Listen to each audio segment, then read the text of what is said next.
আপনারা দেখবেন তারা বলছে যে এগুলো জাল হয়, তো উত্তর তাদের কাছে আছে যে 11টা বলেছে সেগুলো জাল হয় না। আমার যে মাধ্যমিকের সার্টিফিকেট জাল হয় না, ড্রাইভিং লাইসেন্স জাল হয় না। ড্রাইভিং লাইসেন্সে হচ্ছে তার মানে আধার কার্ড ভোটার কার্ডের চেয়েও তাদের কাছে অথেন্টিক, বলছে এগুলো জাল হয়, ওটা জাল হয় না। আচ্ছা, ড্রাইভিং লাইসেন্স কি নাগরিকত্বের প্রমাণ?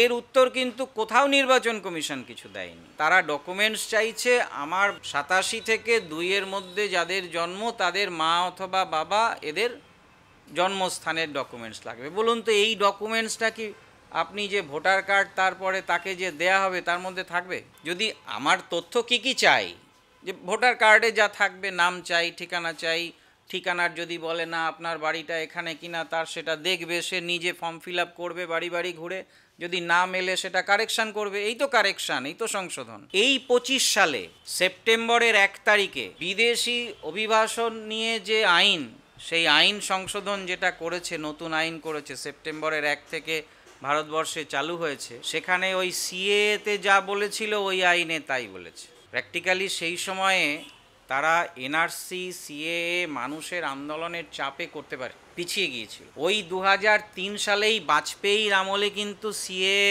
চালু হয়েছিল, সেই আইনটা পাশ হয়েছিল সিএএ আইন বাজপেয়ীর আমলে। তাহলে ওইটাকে ভিত্তিবর্ষ ধরে তারা আজকে এসআইআর এর নামে এনআরসি করতে চাইছে। আমরা এনআরসি বলছি কেন? ধরুন এই যে তথ্যাবলী সে সংগ্রহ করছে, আমার বাবার জন্মস্থান, আমার জন্মস্থান, আমার তার সার্টিফিকেট, এইগুলো তথ্যাবলী সংগ্রহ করছে। এই সংগ্রহ করে সে কি করবে? এ তো ভোটার লিস্টে নাম তোলার জন্য লাগে নাকি? তাই তাহলে এই সংগ্রহ করার পরে এইটা কিন্তু সংগৃহীত হবে রাষ্ট্রের কাছে। এবং আপনারা ইতিমধ্যে শুনেছেন কেন্দ্রীয় সরকার সমস্ত রাজ্যে রাজ্যে ডিটেনশন ক্যাম্প তৈরি করে রাখার অর্ডার দিয়েছে। আপনি সবটাকে সুতোর মতো মেলাবেন, একই সূত্রে মেলালে দেখবেন এদের ডিজাইনটা কি। এখানে যে ডকুমেন্টস তারা চাইছে, আপনারা বলুন তো যে ভারতবর্ষের মতো দেশে এই ডকুমেন্টসগুলো বেশি লোকের কাছে আছে নাকি এপিক কার্ড, আধার কার্ড, এটা বেশি মানুষের কাছে আছে? তাহলে আমি তো চাইবো ভোটার তালিকায় নাম থাকুক। এনআরসি আমরা বলছি এই কারণে যে এই যে প্রক্রিয়াগতভাবে, এই যে আপনি শুরুতে যে প্রশ্নটা করেছিলেন যে এত হইচই হচ্ছে কেন, এত আতঙ্ক তৈরি হচ্ছে কেন, সংশোধনের জন্য আতঙ্ক তৈরি হওয়ার তো কোনো কারণ নেই। যে আমি তো এদেশের নাগরিক, আমি আছি ভোটার তালিকায়, আমার নাম আছে, নাম না থাকলে নতুন করে নাম তুলব, আমার বাড়িতে যদি কেউ মৃত হয় বাদ যাবে, আমার ঠিকানা বদল হলে ঠিকানা বদল হবে। এরোডেন্ট বলে একটা প্রযুক্তি আছে নির্বাচন কমিশনের কাছে, সেই প্রযুক্তি দিয়ে যে কোনো সময়ে আপনার ভোটার তালিকায় এখানে আর হরিয়ানায় 2 জায়গায় নাম আছে কি না তারা চাইলেই বের করতে পারে। এর জন্য এসআইআর দরকার হয়। তারা যে বলছে একজনের নাম 30 জায়গায় আছে, তাহলে স্বচ্ছ ভোটার তালিকা হবে কি করে, তার জন্য তুমি আলাদা করে ডকুমেন্টস দাও, এই প্রযুক্তি তারা তো ব্যবহার করছে না। তাহলে এসআইআর এর নাম করে এই যে কাজগুলো তারা করতে চাইছে, সত্যি সত্যি এর বিরুদ্ধে প্রতিবাদটা কেন করা উচিত, গণতন্ত্রকে কিভাবে দুমড়ে মুচড়ে দিচ্ছে, এটার মধ্য দিয়ে সার্বজনীন ভোটাধিকারের ধারণাকে একেবারে নষ্ট করে দেওয়া হচ্ছে।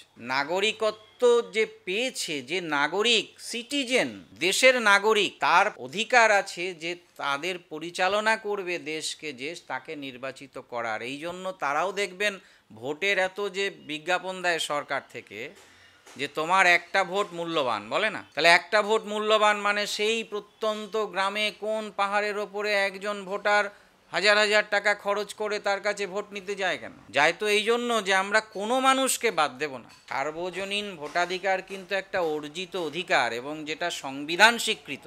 সংবিধান স্বীকৃত এই সার্বজনীন ভোটাধিকারকে লঙ্ঘন করছে এই এসআইআর। কারণ যে ডকুমেন্টস চাইছে এটার মধ্য দিয়ে তারা মানুষকে বাদ দেওয়ার যে প্রবণতা, মানুষকে আলাদা করে দেওয়ার প্রবণতা, যে এই ডকুমেন্টস দিতে পারবে না সে সার্বজনীন ভোটাধিকারের এই মহৎ ধারণার অঙ্গীভূত হতে পারবে না। এই সার্বজনীন ভোটাধিকার আরএসএস তার বিরোধী।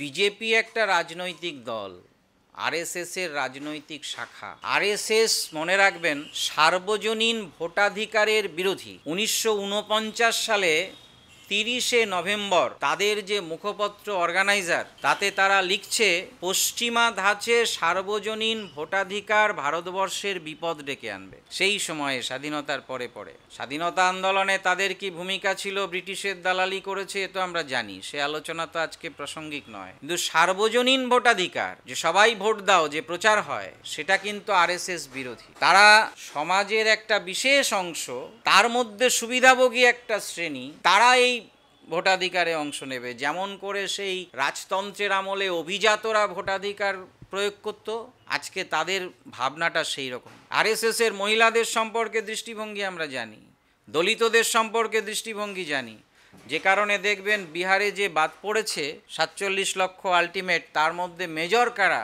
মেজর মহিলা, গরিব, দলিত, সংখ্যালঘু সম্প্রদায়। তার ফলে এদেরকে বাদ দিয়ে দিলে সমাজের মধ্যে দুটো শ্রেণী তৈরি হয়ে গেল, দুই ধরনের নাগরিক তৈরি হয়ে গেল। একদল নাগরিক তারা আমাদের বশে থাকবে, আরেক নাগরিকের একটা অংশ যারা তাদের ওপরে ছড়ি ঘোরাবে, তাদের কোনো অধিকার থাকবে না। এই জায়গা থেকে আমরা কিন্তু এসআইআর এর বিরোধিতা করছি।